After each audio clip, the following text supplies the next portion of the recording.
Coming to you live from his prison cell in Suffolk, it's the man that gave you Finding Friday. It's your favourite motor blogger. It's Diesel.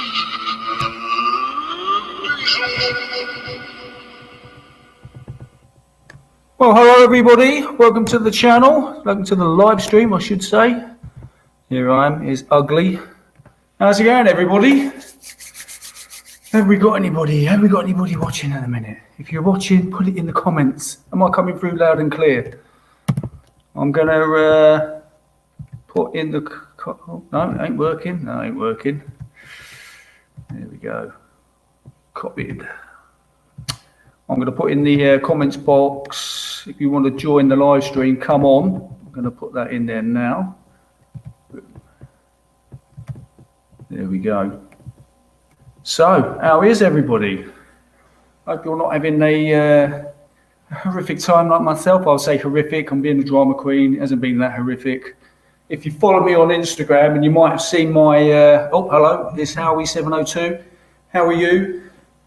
It's working. Good. Yeah, so if you follow me on Instagram, well, you might have seen my my short video on YouTube. Me, the massive cock womble. I put my my little Bluetooth. I've got a BTS2. It's fodder or something, or whatever make it is. Anyway, I accidentally put it through the washing machine, and yeah. Oh, White Rock Rider. Sorry. Hi, how are you? I just watched your video actually with the winter sun and everything. Roads looked a bit dicey, mate. So yeah, I put my Bluetooth through the washing machine. Now it's waterproof, however, because the charging port wasn't covered, it wasn't waterproof. So long story short is, I've dried it out. I managed to get the screws, because there's some little screws at the back of it. Managed to get them undone. I put it in a tin in silica gel and stuff, and I put it on charge. It's charging, and it turns on. So hopefully tomorrow I'm going to give it a test and see if it works. I'm well chuffed. However, I've already bought another one, so I've got another one en route, so I can put that on my second helmet because I'm greedy. I've got two helmets. What's that, Charlie? Hi, Charlie. How are you? You put a what through the washing machine? I put on the side of my crash helmet, Charlie. I've got a little Bluetooth voice thingy, intercom system, and I normally charge it when it's on the helmet, but I thought I'd be clever. I thought I'd take it off my helmet, take it back to my room, plug it in, because I was going to plug in all my other stuff and charge it, and yeah, I managed to get it mixed up with my washing, because I put it in with all my dirty washing. I've been for a run. Yeah, I am a Muppet Ponkster. Yeah, I'm a massive Muppet. Stick it in a bag, right? I've done it, mate. It's charging now. I've got it on charge. I've undone the back of it. I've put it in a tin. I put it on the radiator, dried it out, put it under a hand dryer, because I don't own a hair dryer for obvious reasons. And it's charging and it turns on. All I've got to do now is plug it back into the crash helmet and have a look. Oh, we've got a guest. We've got Burning Gas all in us. Let's get him on here. Hey guys. How are you, mate? How we doing? Oh, can everybody hear you? I can't hear you at the minute. Oh, mind you, that's because I've got my computer on mute. There you go. I can hear you now. Sorry about that. No, you're all right, mate. How you doing? Yeah, I'm doing all right, mate. How are you? Yeah, not too bad. Not too bad. Just enjoying lockdown as normal. So. I know. I was heard some dirty rumours.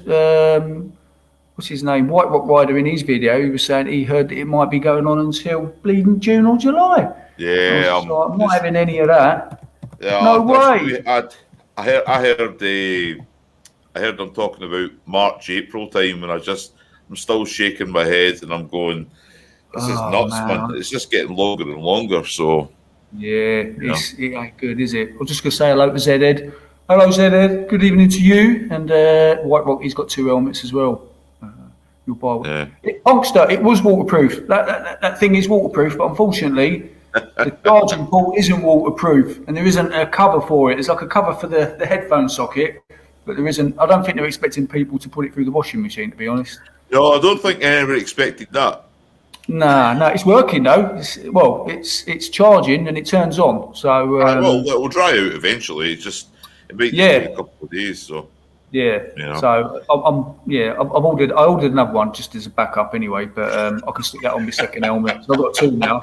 When I get a biker friend, they can borrow it. We'll be friends. We're riding motorbikes. Well, these things are designed to, like be in the soaked, like being drenched in a helmet. So yeah, I would expect it would dry out eventually. Yeah, I was surprised. I was just gutted because it was in. I put it on a long wash. I normally put my stuff on a short wash as well, and I put it on a long wash. So I was just like, sod's law. So I love your stickers, by the way. So that's Mrs. Burning Gas Hauling Ass. She does those stickers. So she has her own business. She does. She's got if you go onto Instagram or even Facebook, she runs a page called The Crafty Biker. All right. Right. And what she does on that is she basically does a lot of like home crafting, like she upcycles stuff and she'll make things from nothing basically. And she's been doing it for a couple of years. So what she has is she has a couple of these cricket machines, like little CAD machines that cut. Oh right, yeah. Right. So and she's really good with the obviously really good using the design studio. So all she done with that was not to give all the secrets away, but we just went onto Amazon and we bought the vinyl. Then you buy the sticky adhesive, and then you just basically create your own stickers. Yeah. And and that's all it is. That's all it is. And then I've got a couple of them like here, obviously, but they just come out like that, and then and that's it. Pretty cool, though. Yeah. So I've been using. I use some company. I can't remember who I used. I think I used Vistaprint originally. And then I used Zazzle, whatever they're called. Yeah. I've just sent off a load of stickers to Mr. McStash. Sent some out to him. I posted those today, and I've had a couple of people visit my my Wix website as well. I was quite amazed. A guy from Tennessee, he wanted some stickers, so that's all my stickers gone now. So I sent him out some spam cards because I've got plenty of spam. I've got loads of spam cards, but. If you're looking, I'm not going to try and plug my wife's business, but if you get in contact with her, she'll make you. She'll make you stuff if you send her the design. Yeah, you should do that. Yeah, that's a good idea. She does. She does it as a business. And she's like doing it to obviously that's her thing that she does on the side. So if anybody wants to get in touch with her and say, this is my logo, can you make me stickers? She'll sit and design it for you. It's up to yourself. It's just depending on how extreme you want to go. If you want to go for the standard, like that's like an A4 piece of paper size. Yeah, they're cool then. And everything on that is in there. And I think she made me I think they're 4 inches, 4 befores, and they're quite outdoor ones, and I'm going to put them on my bags and the street glide when I do the tour for Harley. So so just advertise the channel or advertise the thing. So that's worth a video. That you should do a video on that advertising. I think so. Get them all sending you work. I'll probably hit you up on that at some point. Yeah, but I don't problem. I mean, if like yourself or any of the motovloggers than that, just look up Sarah's Instagram. So you just knock your own design up? So the Burning Gas Hauling Ass logo, I got in touch with a guy on Instagram who does that as a job. Oh right, okay. Right. So he created the logo for me. We're not designers anyway to perform. So he designed the logo. And then what we've done is we've taken the logo and put it onto the design space, and then Sarah's designed everything around the design space. Oh, right, cool. And then that's how everything else has been created. So Rob, he created this. Yeah. right? But everything else here is what Sarah's made That's what they've done on that. Yeah, around that. Yeah, you know, I like because that. That's pretty cool. That. I mean, because obviously there's that many elements when we were looking at how to make a logo for the channel. You're sitting there going, like, we're not, as you say, it's like masters of this technology, and Rob basically knocked out the park within 2 or 3 days, whereas it took me. I'd probably still be doing it now, you know, 2 or 3 months later. So, no. So I think it's coming on quite well. But as I say, Sarah is really good at doing these things anyway. So if you want stickers, mate, just give her a shout, you know. So I'll get my stuff together, get my act together, and so I'm out. I'm sold. All the stickers are gone again. Yeah. So I'll say hello to Anonymous Biker. He's in the chat. Oh, Hey, Anonymous. Hello, evening. I hope you're behaving. He's uploaded a few videos as well today, isn't he? I need to catch up tonight. Yeah. I've got a few to watch. Quite a few people have uploaded, didn't they? Yeah. Is Zedhead joining us this evening, or is he? Yeah, what's going on with Zedhead? Yeah, get on here. It's probably like, because also I know you want to talk about this Triumph, you know. So, everyone dropped their videos, didn't they? On it. Was it today or yesterday? Everyone dropped their videos. It was yesterday, wasn't it? I think so. Yeah. I saw everyone dropped it. I saw Lamb Chops. I saw 44 Thieves. No. I think once I watched them, I didn't need to watch it anymore because MCN and everybody bought one out. Jim and Bernie. But I saw it, and it was quite interesting to see their takes on it. I know Lamb Chops is quite a big chap. He's like 6'2", and he was saying, I think his only worry was it looks quite small. Yeah. It's quite compact. I don't ride. The only Triumph that I've ridden has been the Thruxton. I shot the Thruxton about 2 years ago, and even then I felt like it's quite a small bike anyway, and I'm sitting on it, and it's like got the clip-ons, and I felt like I was over the bike. You know what I mean? It's that style, isn't it? So and that was my thing. I was like, I was looking at it because it's like, if you wanted to take a pillion, I mean, I generally don't take a pillion, but there's no way you're throwing someone on the back, because I mean the back is probably about that big when it sits someone on the back of it. It's like you ain't purchasing the narrowest seat going. Yeah, that's absolute torture. That, I mean, it's a lot of money. You know, what I mean, I was looking on the Triumph website, and you know, you get the Speed Triple. Like, is it RS? Is it 13? Is it almost? Was it under £14,000 or something? Was it something like that? Yeah, they quoted 15, which I suppose when you look at it's a 1200cc in it, and the I mean, like the super bikes are 1000cc are all around about the 20,000 mark, just under. So, but my thing was, it's like, for value for money, I was just like, well, I know for a lot of people, innit, I mean, if you can afford that, it's like it's a toy, innit? I mean, for me, riding, I ride pretty much all year round anyway. So, I wouldn't get something like that, even though I like it. It wouldn't fit my needs. If I wanted to go travelling or anything, there's no way I'm sticking a set of bags on that. And no. That ain't happening.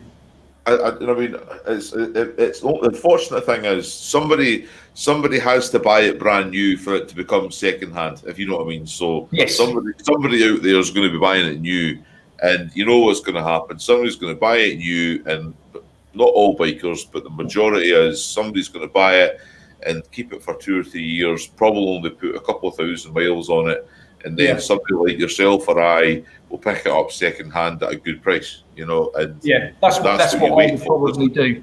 Yeah. Wait for it. The thing is,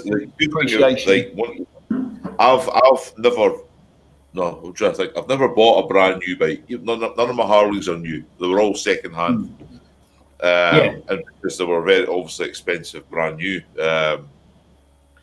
And when you're buying these bikes at even like 15,000 quid, you haven't still bought anything for it. You haven't like upgraded the exhaust like most of us do, you know, or make it our own. You know, we all put a little bit of individuality on it, and you're taking a 15 grand Triumph, you're turning it into almost 17 grand after you spend some money on it. Yeah, and it's like you said, and if someone else has bought it, they might have already done that. So if you bought it second hand, you're getting the bits already done on it. Yeah, like a lot exactly. Of Harleys, isn't it? Second hand Harleys. It's like Pongster says, he goes, it's got too much electronics.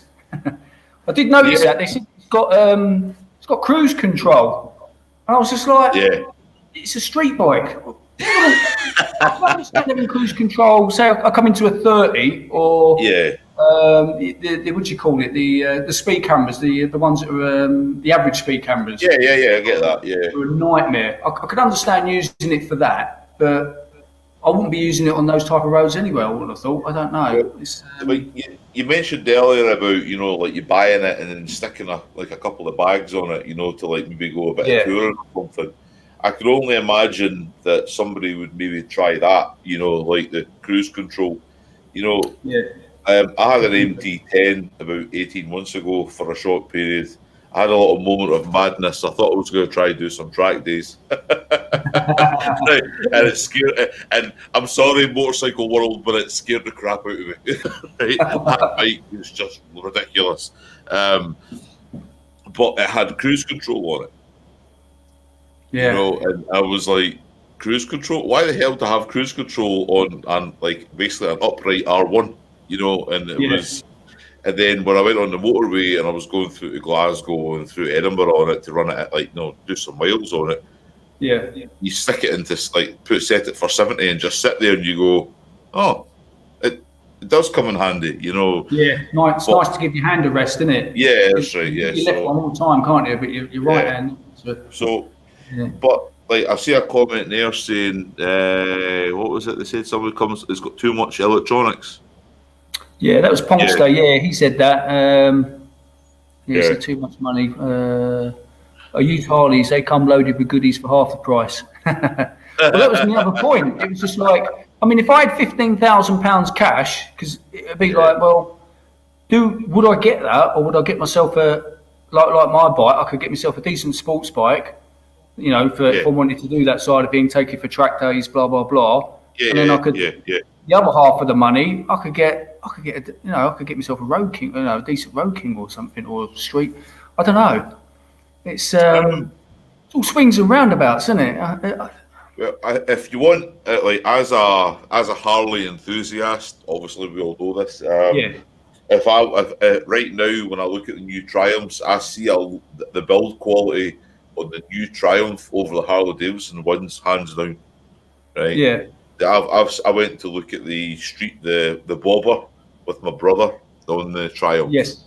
And that it's too small a bike for me, but for somebody who's a bit smaller, it's a great bike. The build quality on the Thruxton, great as well. Yeah. The build quality on the Speed Triple that I looked at last year, second to none. It's such a good bike. It's such a good build quality bike, and I see it as you are getting value for money. And I do anyway. For that, I don't value the new Harleys at the price of that, because when I look at the build quality of them, I kind of think to myself, there's better build quality on my bikes, and my bikes are 10-year-old because they were pre the metal change, if you know what I mean, the supplier of the, we'll just call it the Chinese metal, that was used on these things. If I can't really compare an older Triumph to the new one. I've never had one. I've never owned a Triumph. I've never ridden one. I've got mates that have had Triumphs before. Just read their Pongster. He said that he's got throw-over panniers. He's got Speed Triple. It's short seat. He says I'm a big monkey, so he says you can tour on them. So as long as you travel light. Right. Okay. Right. That'd be the same as me if I went travelling on which I'm planning to do on my Aprilia. I've got some throw-overs and throw on the back of that. But, so the question I've got for the Pongster is, if he's got one just now, what does he think of the build quality then? Is he valuing? Is he saying the build quality is just as good now as it was back the bike he has, or have they changed a lot? That's the only person I could maybe ask to say the big differences. Anonymous Biker, he's got a 2005 Daytona 650 as well. Yeah, so it'd be interesting. Anonymous, is your one? What do you reckon? Is build quality on your Daytona? Is it any good? Is it up there with Japanese bikes or? Yeah, it's. I mean, one of the things I rate the Triumph. I think the Triumph is more a bike designed for the UK. Like our weather's terrible. It is, right? And when I look at a Suzuki, I had a Hayabusa in my younger days, and it was only 2 years old, and it was starting to rust. It was rusting at the swing arm. It was rust. It was a mess after 2 years, and I didn't like it. And it used to upset me. I used to think, well, why the hell have I got this bike? And then I got rid of it and I went back to Yamahas. I think Yamahas are a bit, if you were to ask me, Yamaha's a better build quality than Suzuki. And if I then go, Triumph is then a better build quality than Yamaha, so putting it that way. But I think Triumph's definitely a bike that's built for the UK climate, in my opinion, so. Yeah. I'd quite like one of their new rockets. Look, I think that's more up my street. One of the new rockets. That'd be. There you go. The Bonkster says he thinks it's got better. Yeah. Yeah. All right. Okay. Right. So there you go. Yeah. There you go. So he's agreeing. It copes with the salt better than the Yamaha. That road salt is an absolute killer. I'm just happy now that they've got that ACF 50. I mean, as soon as I get back now. Wash the bike down. I mean, when I commuted back on Monday, my bike, it was only the last 20 miles as well. The main roads were fine. I got onto the back roads where it was all still sludgy and that, and then my bike was absolutely coated, so I had to get it off there and then put a new coat of ACF 50 on it because it just neutralises it all. Yeah, I've always been telling people salt in its original, like in its raw form, is okay. It's when it becomes a solution. Then it becomes a problem, So it's like dump all the salt down on a dry road, and you go right. Well, get through it, and it'll just make your handling your bike a little bit more sketchy. But the minute it gets wet and turns into solution, into a paste, and that's that. It'll get into everywhere in your bike, Everywhere. The crash helmet was covered. The crash helmet was nearly white. But I put a picture on Instagram, and on the jacket was white as well. I was just like. The thing is, the UK, and obviously, I don't know if he's watching or not, but the military biker, like Canada, right? I work with some Canadians, and they don't talk about salt that much.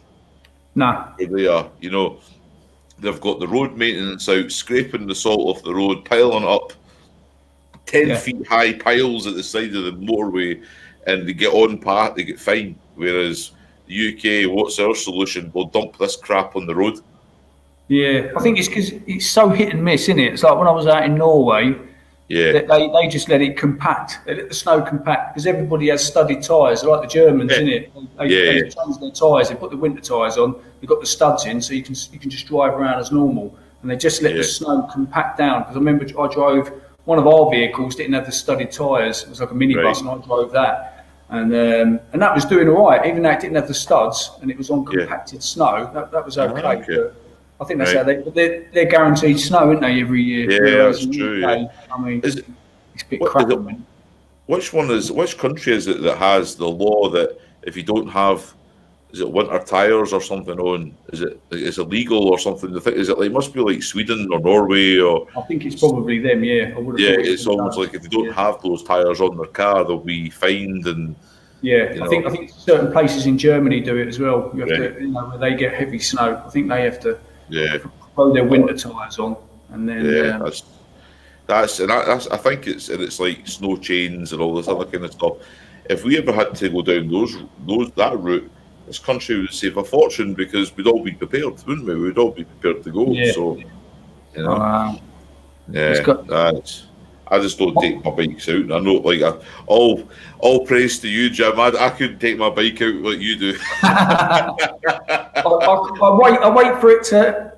I try and avoid the rain. So I've got a car at the minute. I need to square my head away. I'm in between everything at the minute, moving house and all types of stuff. So I need to. I need to square my life away, but I did have a winter hack. I had a VFR 750. All right, okay, right. I was using that as a winter hack last year when I was doing stuff. So I took that through all types of weather. That was a good bike. Hondas are always good. They're always. But I'm just having a look on here because I had a quite dodgy comment. I had some chick, some bird commented on my Monday's video. This is my other thing I wanted to talk about. You know, like we were talking about on the other stream about people, you know, like when you get like on Facebook pages for your motorbikes and stuff, you get some people on there that are a bit toxic and stuff. Yeah. You ask them a question, you ask them a legitimate question, you know, like, I want to do this on my bike, and then they come back with like funny answers and that. But I had, I'm just looking it up now. I had this bird, Samantha B. She was like, it was funny. It was. Let's get it up. Where's the comment she said? I wasn't nasty back to her. The way I deal with them is I give them a big thumbs up, like them, and then. Where is it? All videos. Let's have a look. Let me read what she said. Exactly.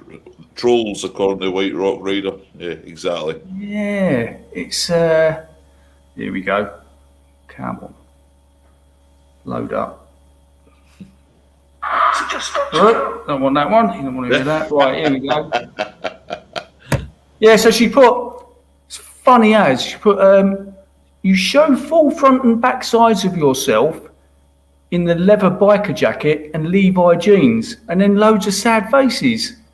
And I was like, what? So I gave her a heart. I love your comment. And then I put in it, so I said, sorry if I've offended you, but it goes, it's not a leather jacket. It goes, it's got full body armour, and the jeans are Kevlar with armour in as well. And I'm guessing, I think she must have been the one as well to give it a thumbs down, because I use my other channel to watch when I upload my videos just to proofread and make sure that they come out okay. And it had only been on, it must have been on there for about 20 seconds, and the thumb down come, and then this comment come up. So I thought, I'm guessing you're the plum that gave it a thumb down as well. But it don't bother me. Don't like my videos, just hit that thumbs down twice. Yeah. But yeah, the Pogster, I think she was commenting about your ass. Probably. My ass is pretty big. Oh. It's huge. It's all this being in lockdown. I put a little thing up today. It was to kind of like highlight this whole situation with trolling and things. One of the things I have noticed ever since this lockdown situation has started since last year is that we're all spending a lot more time online, like we are now. You know, we can't see anybody, so all of a sudden everybody's now went to social media and everybody's got an opinion. We're allowed to have opinions. That's what makes us individual, right? But it's like the old saying goes: if you've not got nothing nice to say, don't say it at all. You know. That's what I was like. If you don't like the video, why watching it? Yeah, because I mean, I'm 40. I'm not going to ask how old you are, Jim. All right, right. But what I'm saying is that a younger generation, they seem to get offended a lot more. You know, if you say anything negative on their videos or TikToks or Snapchats or whatever social media they're using, they take offence to it, and then some of them, and you know, it's a damn shame that some of them have done things to themselves, you know, like self-harm and all that, and because of online bullies, you know, they probably take it to heart. Yeah, and I find it quite disgusting that it still happens, you know, and people should be held account, you know. I think she likes you. Just reading the comments. Yeah, same here. Oh, Biggs, Beards and Brews. Get yourself on here. PG-13. Say again, sorry, mate. You got Biggs, Beards and Brews. He's on it, isn't he? He's PG-13.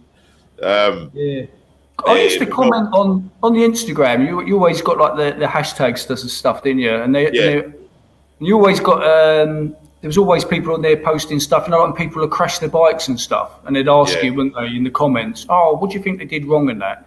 And there was one where a guy was going through, I think it was in the UK, and he was going through like a wooded area. And a car, it was way ahead. It pulled out in front of him, or it braked suddenly, and he obviously snatched the front brake, and you know, he lost the front end, crashed in. I remember commenting on that one particular one, and I was like, well, you know, you should have your front brake covered. You know what I mean? Just in case. You know, even I ride with just with one finger on the brake. I don't drag the brake or anything. I just have it covered just in case anything happens, and then I can just apply the brake. Oh, and I had this guy on there, and he came out and was like, oh, what are you talking about? You don't know what you're talking about. And I was just like, oh, shut up, keyboard lawyer. And I don't reply to it. I don't do any of that now. I'm just like, I've had enough of all that. I can't be doing drama. It's better ignoring it. I mean, if it's somebody you know coming on and like having a bit of a laugh with you, you can just kind of roll with it. You know? But, having a laugh. But you've got these people who just want to come on and go, you're wrong, I'm right, end of story. You know, there's no discussion. It's they just want to, you know, come on and be negative. They want, like, misery loves company, doesn't it? So it's drag the conversation down. But the question I wanted to ask you was, so my last video I did on my Finally Friday. So I filmed those in, because we were talking about what do you call it?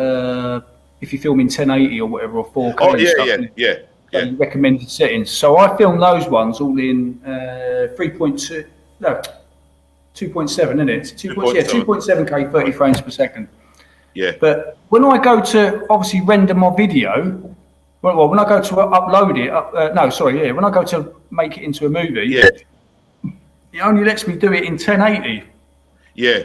So what you're doing, like, so how it was explained to me was, and I'm no expert, is if you film it in like 2.7K at 60, even at 60 frames a second, right, it allows you more flexibility with the video, right? Yes. So you can zoom in and all that kind of thing. You know, you see some people with their YouTube videos, they can zoom in and zoom out, and they can slow parts down and all that.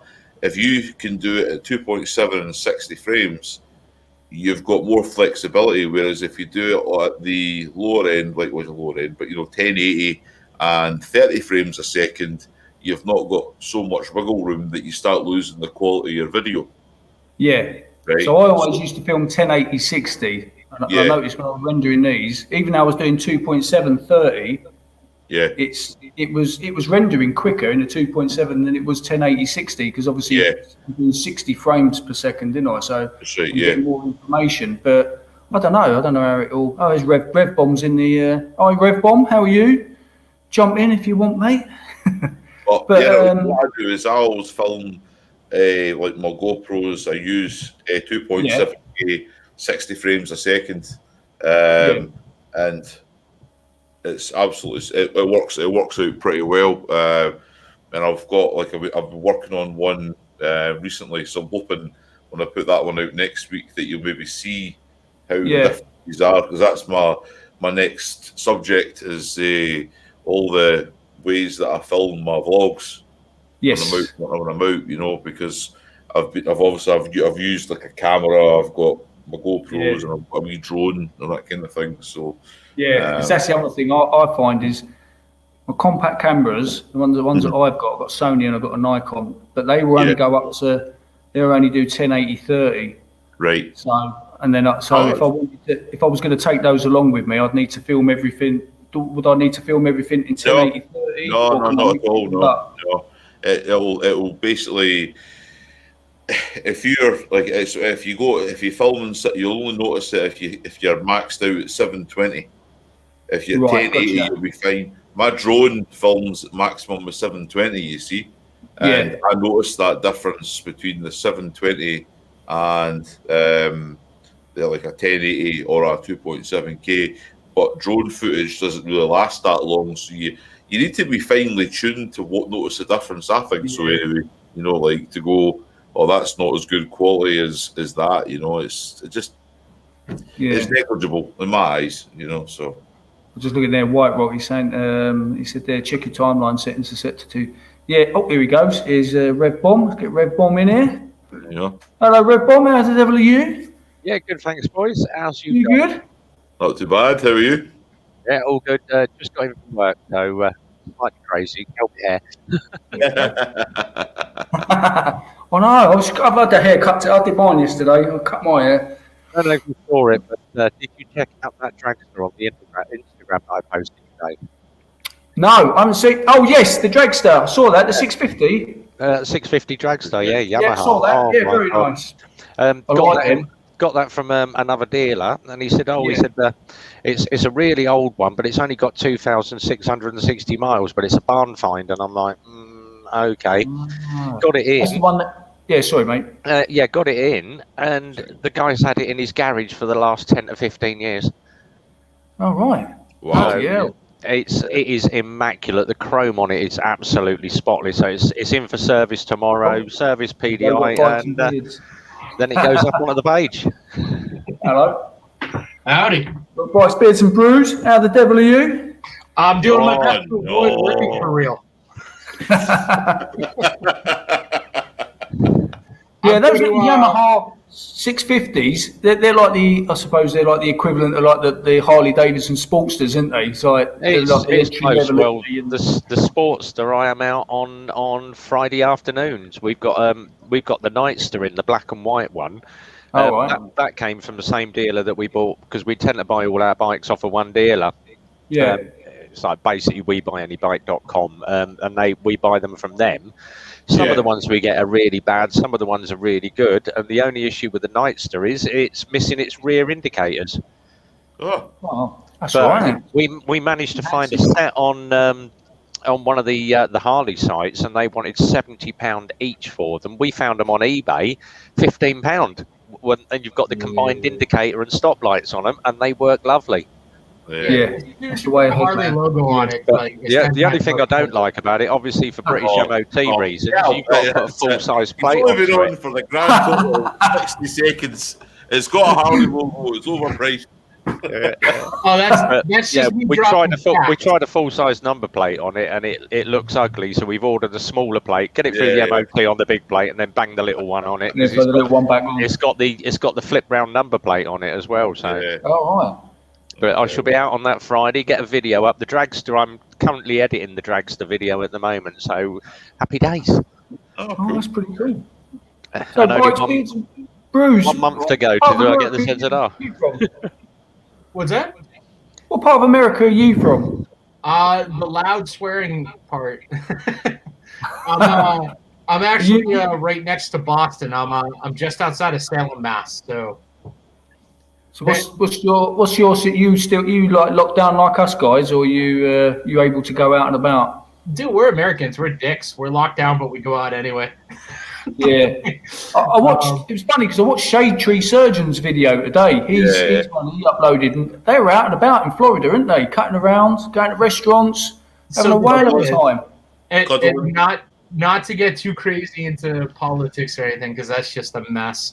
But Florida's governor just believes that COVID isn't a real thing. It's just basically the flu. So they dropped most of their policies, most of their they really just don't care. Yeah. And when it comes to Florida, I mean, I don't know if you guys are familiar. I know Brennan Gass has come to visit in Florida and stuff, but I mean, the nickname for Florida is God's waiting room, because that's where you go to retire. Yeah. Oh yeah, all the old cronies go there, don't they? Whoop. Semi-retired right now.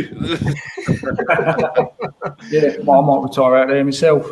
But yeah, it goes from state to state. So I mean, depending on what state you're in, and unfortunately, it has become red and blue. So if you're in a red state, COVID isn't real. It's only the flu. There's no point in locking down, et cetera, et cetera. Yeah. If you're in a blue state, it's hide inside in a cave until everything's gone. So I've seen that. we don't really have a happy medium currently. Yeah, I saw that. Yeah, California's pretty bad, isn't it? I've heard that. Yeah. So it's. Yeah. I mean, I don't know if everyone just my biggest amusement, the thing that I find the most fun out of everything is a couple years ago, everybody, red, blue, whatever. They were all complaining because Big Brother's everywhere. There's cameras everywhere. Like everything's seen, like all this crap. So now the government's like, hey, wear a mask. So we are now a nation of bank robbers. And everyone's like, screw you, I'm not wearing a mask.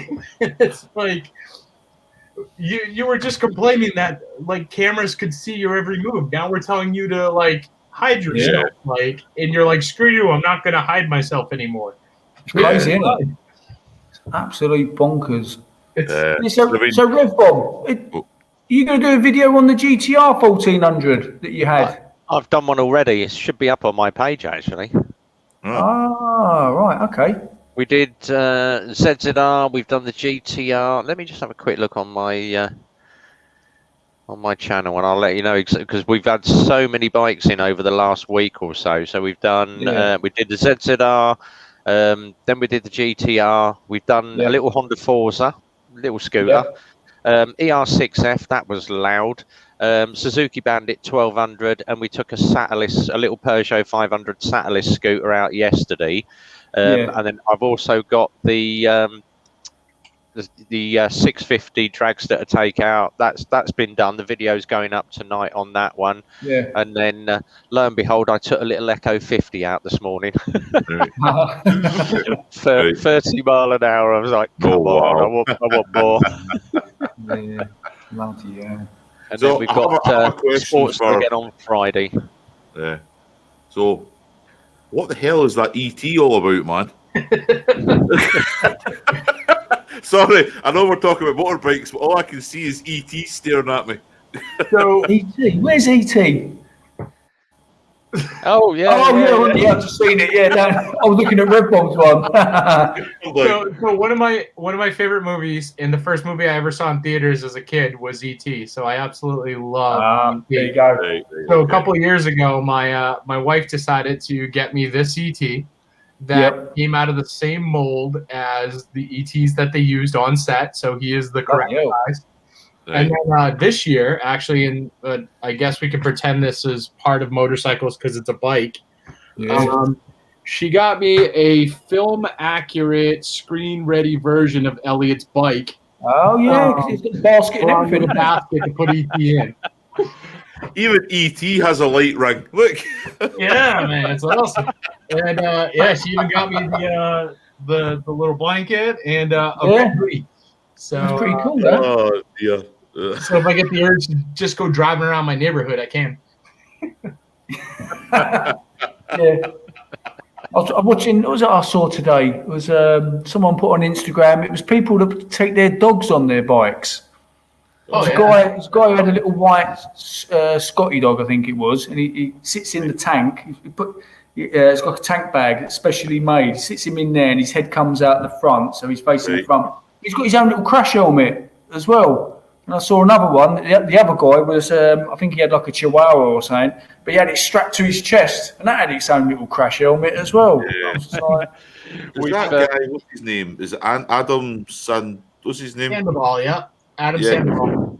Yeah, does he not ride around America with a little dog? He used to. That's the dog was Scooter, and it's a little Chihuahua. Scooter's definitely gotten older now, and like Adam mentioned that. So a lot of times, as I'd mentioned actually in your last video, like Adam gets followed around by like a team. So a lot of times now, like the dog just rides in like the SUVs and stuff, and then about 20 minutes outside of town, they'll throw him in a bag and they'll ride in. I'd love to take my dog on my bike, but I keep having the realization that if I get in an accident, my dog's dead, man. Yeah, that's the thing, isn't it? Yeah, you only got to get. We've got you haven't met him yet, Jim, but we've got a guy that comes up the sausage. He's got one of the big old. Oh God, what do they call it? I think they call it a bagger, the big Harley, the big wide thing that's slung to the ground. Yeah. He's got his top box, but he's got a little flap, and he lifts the flap, and it's got a little circle, puts his Chihuahua in it, and the dog sticks its head out the top box. You can buy that, isn't it? That's just crazy.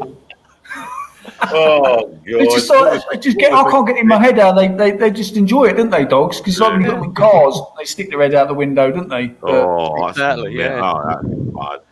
Oh, they So totally Bernie love Gas. it. I'd Oh, love yeah, to do sorry. it, but I want to keep my dog.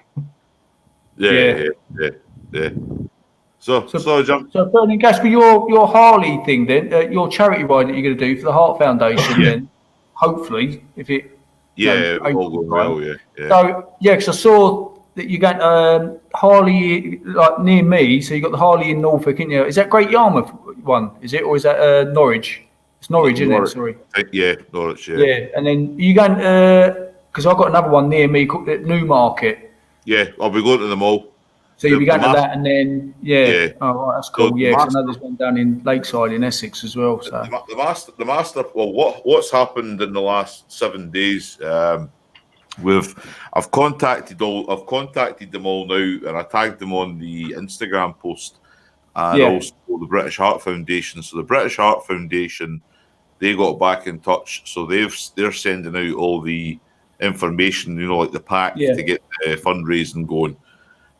It's taken them quite a long time because of the whole COVID situation, which is fine. There's no rush at the moment. yeah, The Harley dealerships have been a bit slow to respond. One or two have. So what we're doing is, I'll announce it on a later video, but I'll talk about it tonight as well.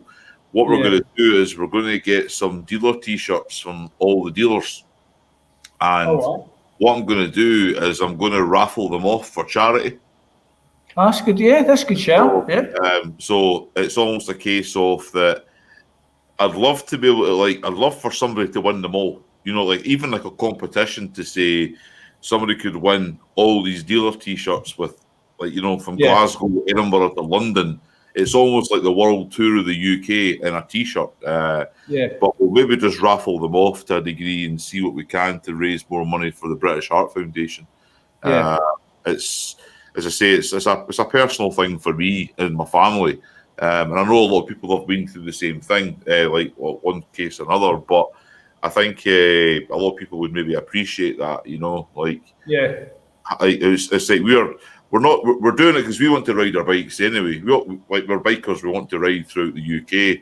I want to do something for charity, and I thought, well, we can make videos about it, and we can try and promote the British Heart Foundation, and it promotes everybody, doesn't it? It's going to help everybody, to a degree.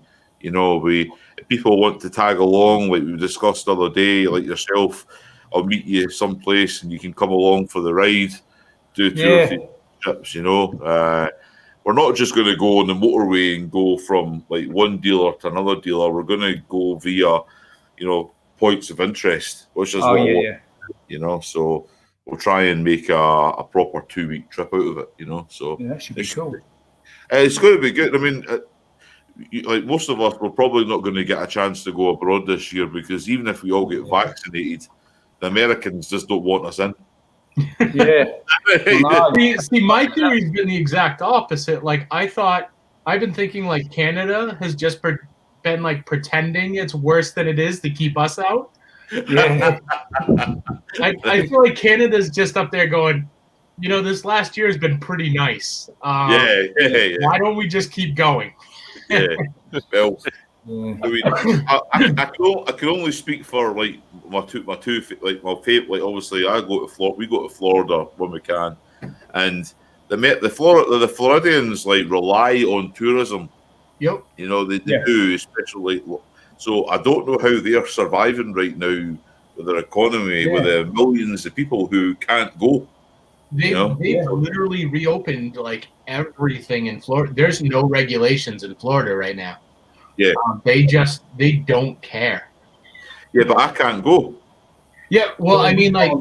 So the reason why you can't go is because you're outside the country. So it's essentially like the rest of the country's like, no, let's try and do the right thing. And in Florida, it's like your drunk uncle going, all right, whatever, go on, guys. But what I'm saying is, if you think about it, the average British family right now, I can only go by some of the guys who I've worked beside in the past. They'll take a family of 4 to Orlando, and it will cost like 10 to 15 grand. Yeah. You know, you add in the theme parks, you add in the hotels, you add in the flights and the eating out every day. £15,000, like $20,000 roughly. You know, for 2 weeks in Florida. No, it's, Yeah. it's You definitely multiply rough. that by hundreds of thousands. That's money that's not being spent in that state. Yeah. Oh yeah, I mean it's definitely been rough. I mean, like I know like Disney, only like half of their hotels are open right now. Yeah.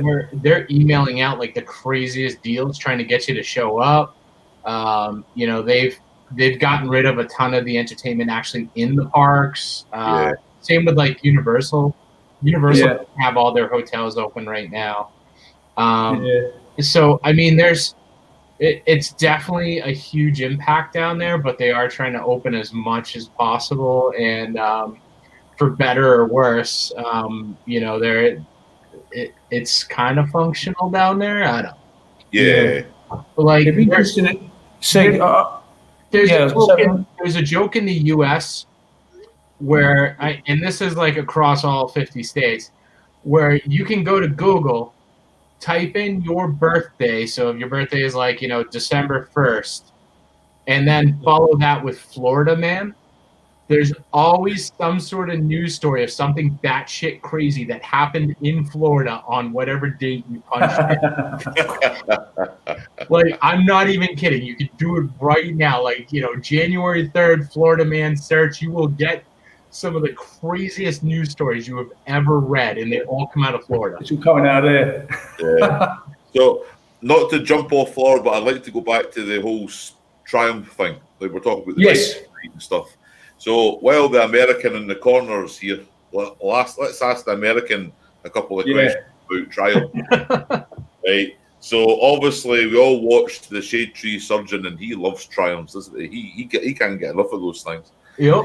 So where you are in, I'm going to say it in Massachusetts, like, well, wherever the hell it is, right, is what is the, like, obviously America is a predominantly Harley Indian motorcycle kind of country, as like somebody who regularly visits. But what is it like on the sports bike side, like especially Triumphs where you are? Are they quite popular? Or is it something you don't see very often? Or Triumphs. So, I mean, I do pay attention to Triumphs because I like Triumphs. I like what they do. I really like the new Rocket 3. I mean, I'm not spending the money on it because I don't.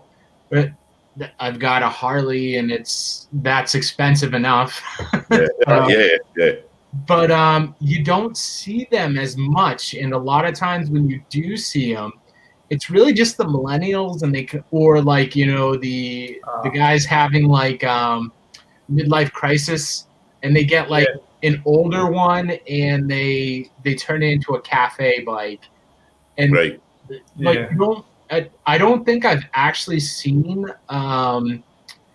any of the Rocket 3s in the wild. I haven't really seen the Street Triples or anything like that. Every now and then I'll see one as a cafe, and that's about it.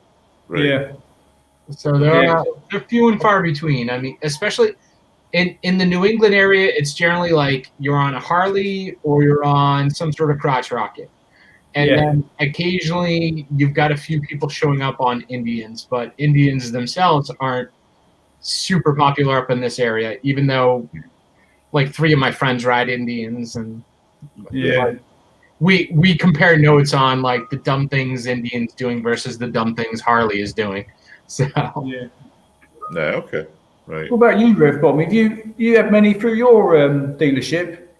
No, we've the last one we had. We tend to do a lot of the older stuff. So looking forward, I know Spicy's due to get out on one soon because he's been riding a couple of the Triumph bikes. But the ones we've got in at the moment tend to be all the Daytonas. We tend to go for the sports models. We've got Daytona 955. But we've got a lovely black and gold 675. Yeah, they're nice. And I don't know if anybody saw the post today, but it's been doing the rounds on the bike channels. Everybody knows what Oxford products are. There's a big thing. Oxford have been posting it everywhere. Which vaccine would you go for, the Pfizer or the Oxford? Well, we would go Oxford because the locks and the disc locks and the chains are pretty darn good. Yeah, I saw that on Instagram. That Loads of people are sharing it out. So yeah. All right, okay. it's good promotion for Oxford products. So yeah, they're heated. Oh You yeah, can't hold them. Yeah, that's for sure. Are you still planning to go abroad? Are you, Red Bomb? Are you still planning on going? Get a trip up to Z hopefully this year, but Gesto and Lane have said you want to come down for the weekend, so we'll see where we go. Obviously, we're locked down. No one knows what's happening at the moment. I know, yeah. That's the thing, isn't it? It's all up in the air, isn't it? And obviously, we're busy at the garage bike-wise, but car-wise, nobody's using their vehicles to move around. So even the MOTs, because we tend to sort of chase anniversaries on MOTs. Yeah. We've got about 40 or 50 customers that have got cars that are way out of MOT date, not taxed, and most of them are SORN now as well. Bloody hell. So it's hitting hard in the pocket at the moment. Yeah. Yeah, no, I totally understand you. So I mean, like, I don't know what it's like where you guys are, but up here, you know, I went for a walk this afternoon and the place is empty. You know, like the streets are just so quiet. You know, when you get the occasional couple of cars going around, they're either probably going to work or coming back or going for their essential, essential journey or whatever. But it is, I mean, I left to go to work in November, and I only came back about 10 days ago, and it's almost like something from The Walking Dead around here.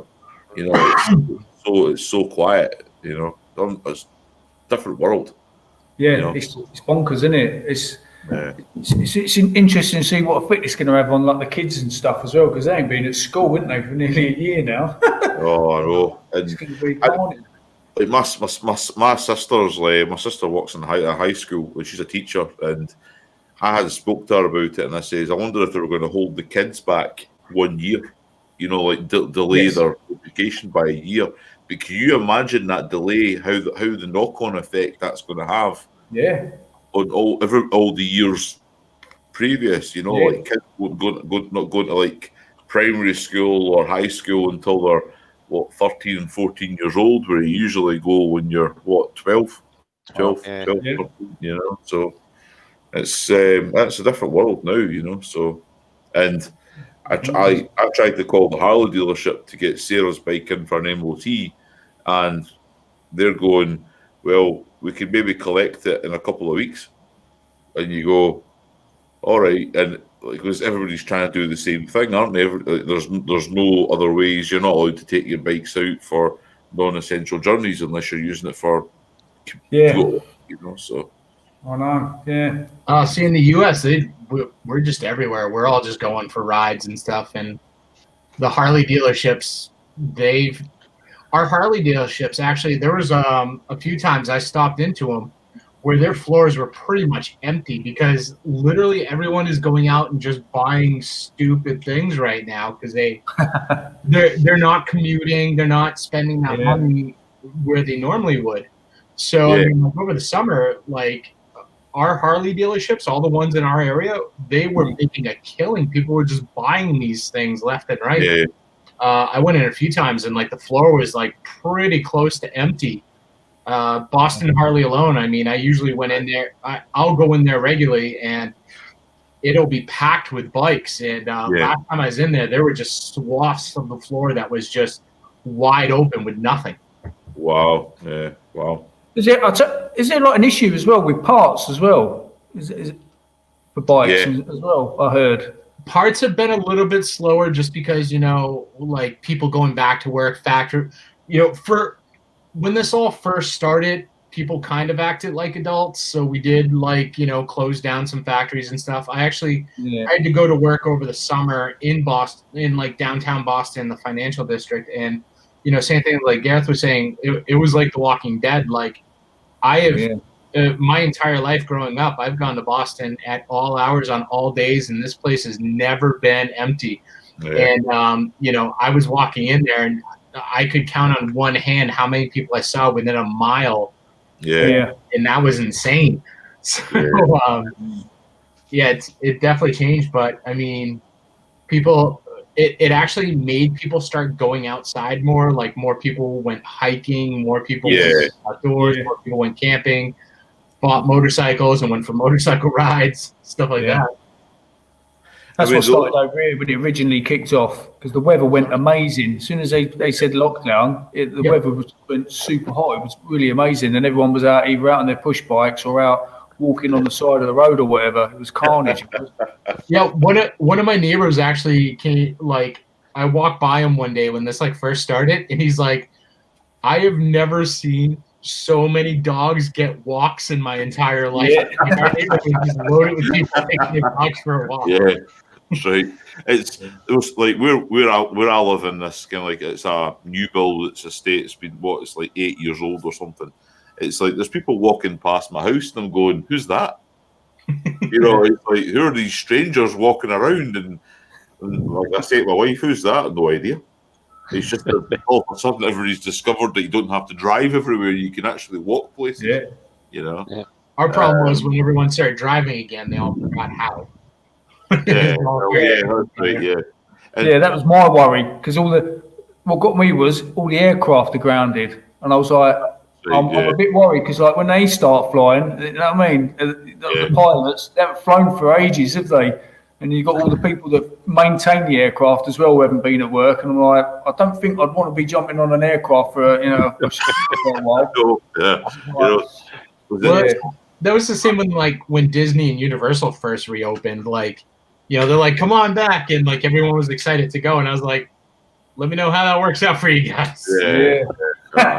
Well, you just have to go by what you've seen today on, for example, on the like the Shade Tree, the Flipna, and the Chili videos.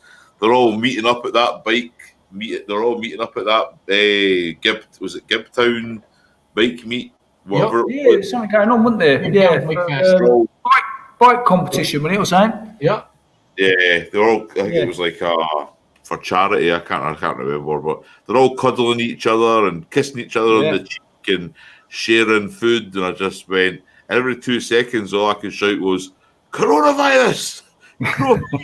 Florida is generally one of our leaders in this state for having the most corona cases. So take that as you will. I know. I saw that thumbnail for his video, and I thought, "Oh my God, has he done another Tinder date with that woman?" I was like, "Oh, is he done another one of them?" Did you look at her Instagram? Go look at her Instagram. I don't want to. Oh yeah. No, honestly, you want to. Am I missing out on something here? Yeah, mate. Go look at her Instagram, and it'll make your eyes go like this. Hang on, let me log in. What's the name? Thick Lizzie. Yeah. Oh, that one. I thought you meant the goth girl. Thick Lizzie. Thick Lizzie. Look up Thick Lizzie on Instagram. I don't think she knew what she was letting herself in for. Her. Oh, she God. was tall as well. Oh, I know. She was like a giraffe. Yeah. Yeah. It was like. She was hard to look at. Yeah. I mean, that thumbnail with that girl on the back of that Shade Tree Surgeon. I just went, all right. And then when we were sitting watching it, and let's look at my eyes. My eyes. She's got it. Yeah, it's a lot. It's definitely an eye opener. Yeah. There's a lot of times I'll see something like that, and I'm just like, good on you. Whatever you want to do, have at it. Because he's got just look. Everything. One of his other friends, she's a dominatrix as well, isn't it? He has on there sometimes as well. Oh yeah. It's your fault. It's your fault. Wife just looked in the door. She's like, "What the hell are you looking at?" I think the only thing that I thought when I was watching that that video of his was that poor bike. Yes. I was. Yeah. He's a big old boy, isn't he? Yeah, and I mean, he's a big guy, and I mean, and that's what it is. I mean, he's a big dude, but when you put a big dude and then you put an even bigger girl on the back, it's the poor suspension that I worry for. You know, it's like, it's like if there was ever a petrol leaking, as a spark going to be created, that's going to be a bit of an interesting situation. You know, so especially being that Harleys don't really have suspension to start with. What's that? Especially being that Harleys don't really have suspension to start with. Well, that's for sure. That FXR has, I think, only one shock works, doesn't it? Did they not say something about one of them? Yes. One's only got oil in it or something that way. So it's just like the Harley baggers then, because like your bike, my bike, unless you swapped out your shocks, you only have one shock. The other is just kind of there.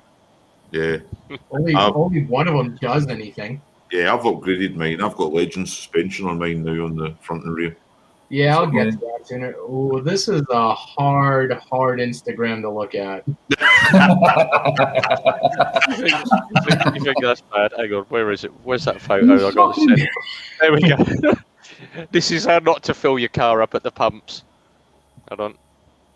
Oh dear. Oh yeah, I've seen that one. Lizzie. It was a little bit of an eye opener, when I was like, "Is this when I see him going along?" And then he snapped his throttle cable. Right. Yes.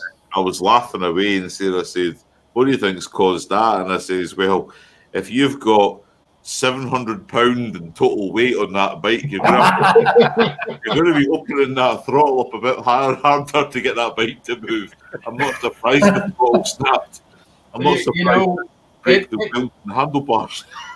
Anytime that bike makes it anywhere, I'm impressed. And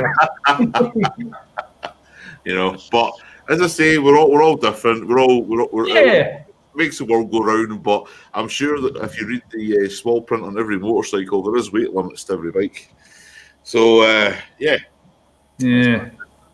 So I like it when people get like the trailer hitches and all that shit. It's like, we're on a bike, man. Come on. They got the whole trailer behind them. I'm like, dude, just buy a convertible and cut the shit. So, Jim, are you thinking then? What's your thoughts? You were like, obviously, you've mentioned the speed triple tonight. Are you thinking about getting one, or are you thinking about buying a second? No. I was just, my thoughts were because I'm a bit of a cheapskate, so right. Because I've always ever bought like second hand, used. So and I was just thinking I couldn't justify putting that amount of money on a bike.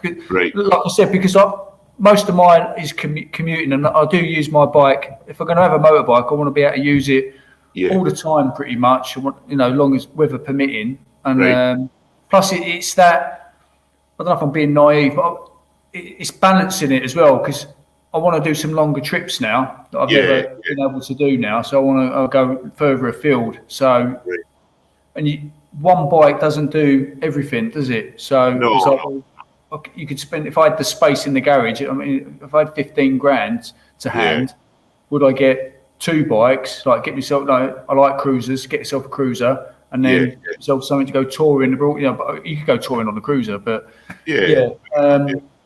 I don't know. Yeah, I just like riding bikes full stop. So I generally don't use the car if I don't have to. If it was going to be me, I don't have the luxury of time. I work 6 months away and 6 months here. So, but if I was here more often, I like having the variety. So like you'd be able to say I've got a sports bike for having a bit of fun. Yes. A touring bike for doing more distances and. Like a bit more comfort. And if you don't have a car, the best thing, I'm not trying to plug Harley, but you get a bike that's got the big panniers on it, you'll be able to use that like your car. You'll be able to like go to Tesco's and put your. That's what I like. That's what I like when I had my cruiser. I had a VTX 1800, and it was the first time I ever had a bike, and it had bags on the back, and it was just it was amazing because every time I went anywhere, I could go to the shops or whatever, and I had that space to put my stuff. Yeah. Plus, and that does pretty much. I can go. You can't race around in the UK, because you're just going to end up losing your license anyway. So yeah, that's true. Yeah, it's plenty fast in a straight line. and you could go tour. It was comfortable. I could go for hundreds of miles on it and not have any aches and pains. So it was like sitting in an armchair. I mean, I'm sure Rev Bomb's probably got about 10 bikes he can sell you. Yeah. I've got loads actually. I'll do you a good deal. There you go. There's a customer right there. So what can you get? 15 grand. Yeah. Oh, nearly everyone on our yard. That's what I mean. It's mental, isn't it? Yeah. That's right. You know what I mean? If you've got a good 7 to spend, I've got a nice R1 in that's in Milwaukee panels. That Aprilia died on its arse. The one that we were rebuilding died on its arse. Yeah. That was the same as mine. Yeah, same colours as mine. Yeah, sprag clutch has gone. Wow. Yeah, that goes, you fucked. Yeah. So that's in rebuild stage for me at the moment. It's like when I can get onto it with the other guys. But it's a work in progress. Got a couple of nice pans, but something along your style. I've got a nice R1. That's quite a nice one. What else have we got? We've got the Daytona 675. Yeah. Got a nice black ZZR if you want to get yourself a ZZR. What's that? What, the 1400? Yeah. Oh. Yeah.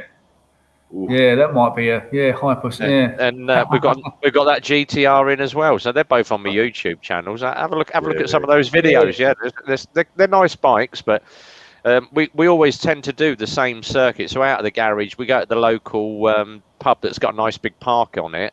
Do the shoot from there, and then we tend to leave from the park down the dual carriageway, round the roundabout, back under the tunnel, and back to the garage. Just literally 5 minutes, because what they do in my videos, I tend to put my tag front and back, but the unedited version, with just me doing the intro and then the outro, tends to go up, and that goes on the Garage Auto Trader. So they don't want me tagging it up with Rev Bomb, obviously, for Auto Trader. So.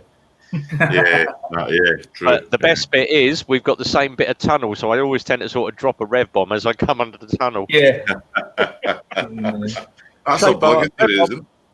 Are you going to get in? You had any of the electric bikes in, or are you going to get any of the electric bikes? We've got the the Lex Motos in. So we've got the little Cypher, which is basically 16-year-olds can ride it, 50cc, 30 mile an hour.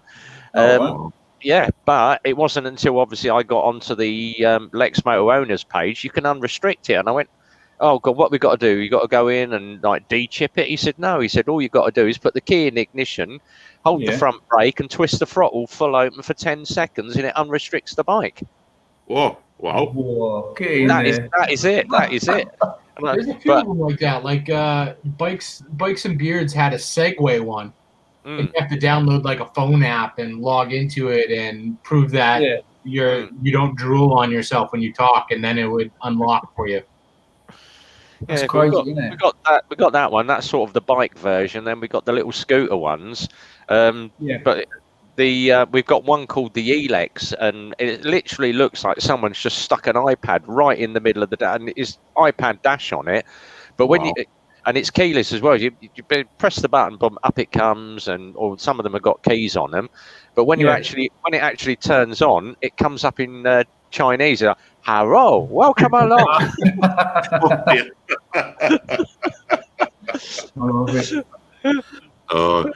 be it. Seen years to come. There'll be like electric bikes everywhere, second hand. That's the way it's going to be going, isn't it? Have you seen like the Zero bikes?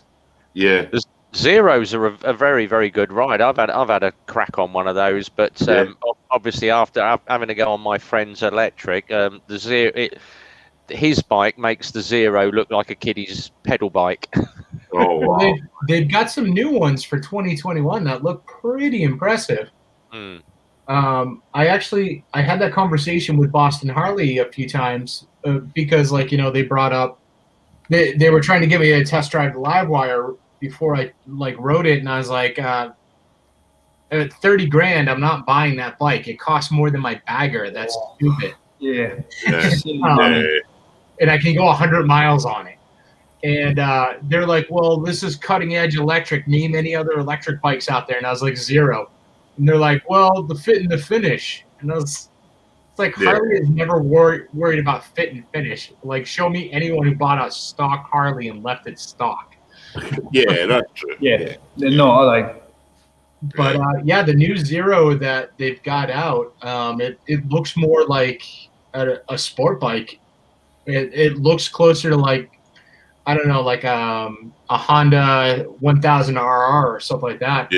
Yeah. So that whole fit and finish argument's out the window, and it's a whole lot cheaper than the Livewire, and the battery promises almost double the distance of the Livewire, and it's like 10 grand cheaper than the Livewire. Yeah, that's Wow. Because what was that one Red Bomb you used? The one that looks like a bit like the Ducati, like the Panigale. Energica. Energica, that's it. Yeah, Energica Ego. That's pretty cool. I'm just that is a mental ride. It is. It's got. I would say, obviously, I've not been on the H2, but it's got the H2 torque. Yeah. Wow. Right. Okay. Seen one of these? Yeah. That's a Honda.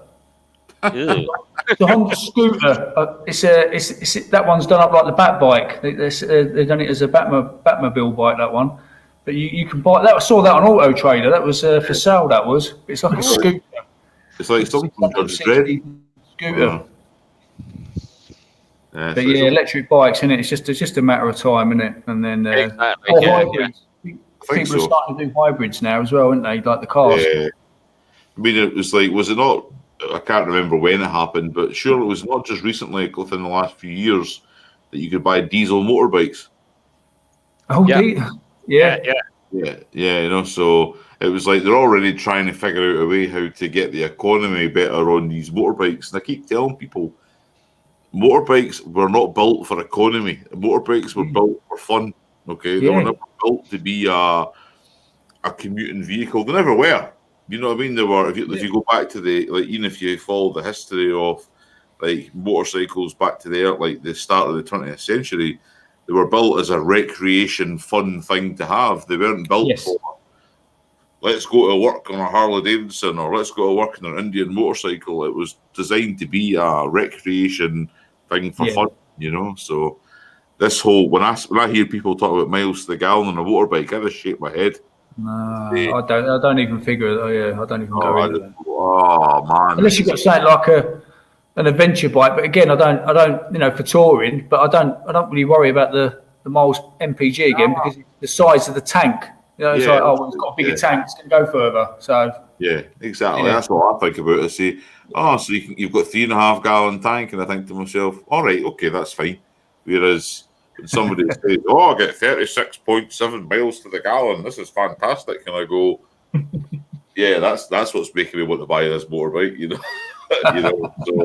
So it's not on top of my agenda, you know what I mean? I think like the Americans, when they have like sorry, it's when you buy these like big V8s and stuff like that, and they go, I get 6 miles to the gallon in my Dodge Challenger 6.4 litre Hellcat, and they go, yeah, that's what's making me buy this vehicle. 6 miles to the gallon, I like it.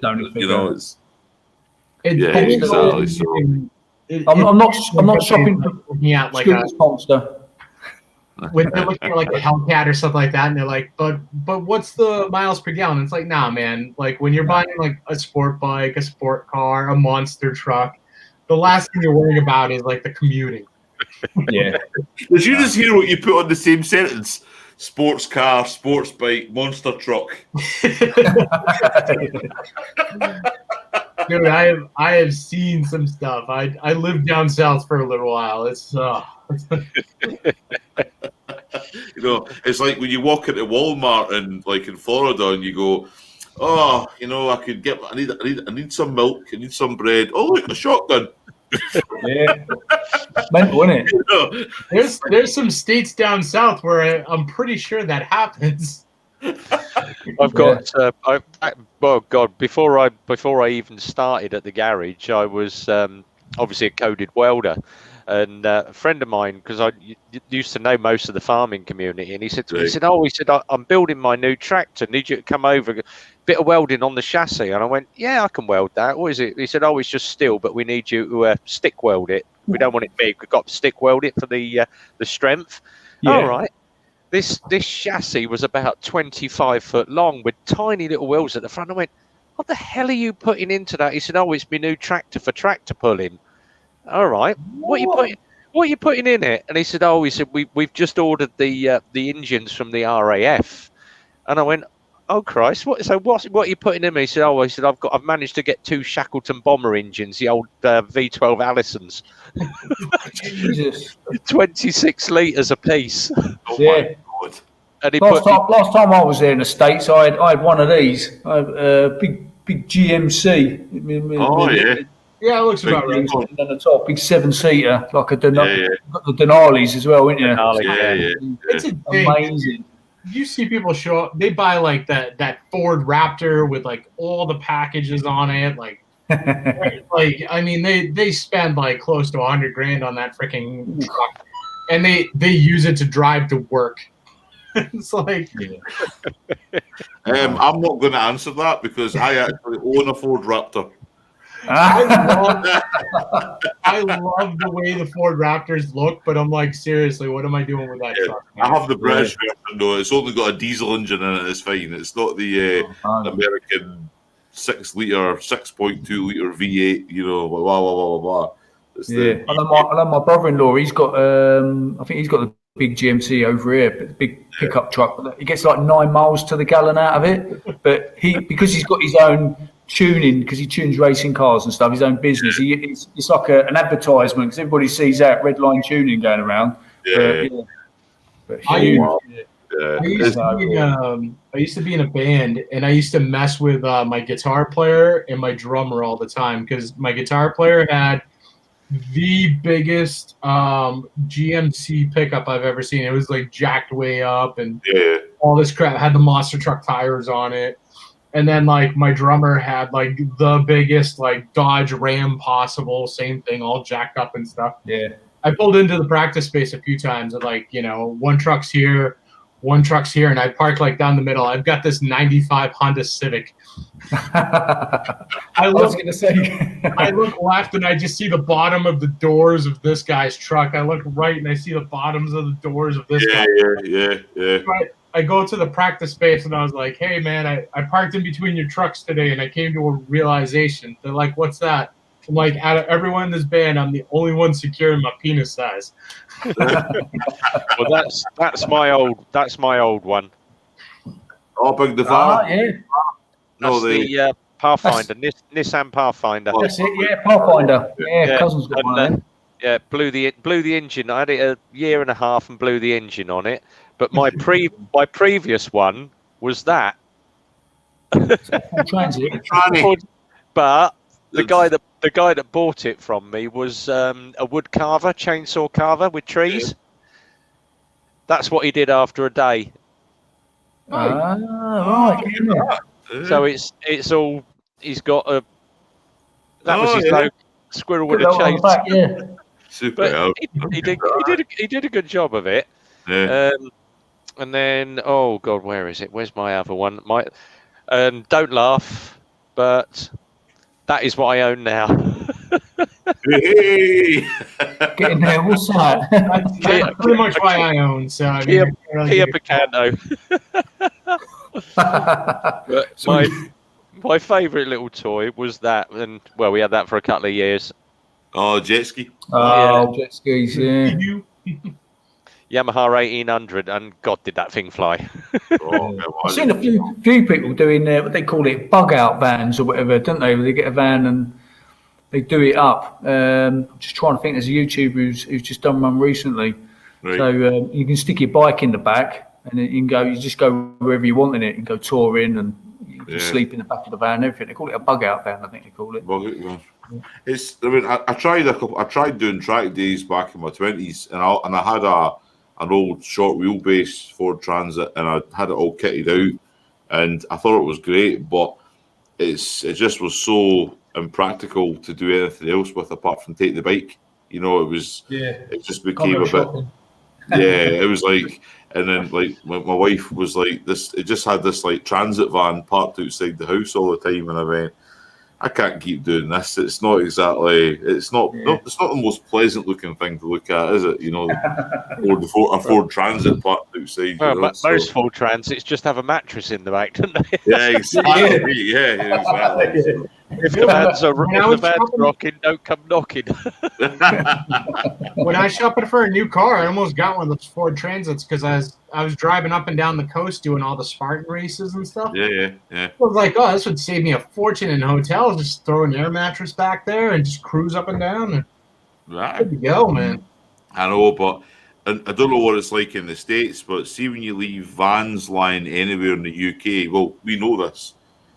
It's automatically almost a target to be broken into because they'll think there's something in it. You know, there's a guy in Falkirk where I'm from, and I'm sure he leaves the door open in the van, but there's nothing in it, and he leaves the door open, so it's almost a case of there's nothing in here.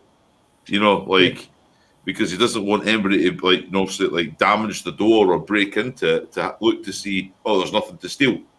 Oh, so you should just leave the thing unlocked and sit in there with a shotgun and wait. Right. See, in the UK, we go to prison for that. There was a guy in actually. In the States, if you see a random van parked in a neighborhood without windows, you're just assuming that they're hanging out to grab a kid. There was a guy that actually went to prison for doing that with his van. He got so sick to death of getting raided and having his tools pinched. He borrowed a couple of shotgun shells and wired them into the electric. He actually had the shotgun cartridges in the driver's seat, right where your crotch was. But he wired them up with heat coils on them, wired into the ignition. So as soon as they hot wired the vehicle, they got about half a mile down the road and the seat exploded. Trouble is, though, I'm so forgetful. I would have that would be me. I'd forget, get in the car, go to work, and end up blowing my nuts off. Yeah, well, so he did that as a booby trap. Yeah. So true story, maybe about 10 years back, I could probably still find it. A couple guys down in like Alabama or Kentucky or something, the South. So, you know, they're already behind the curve on education.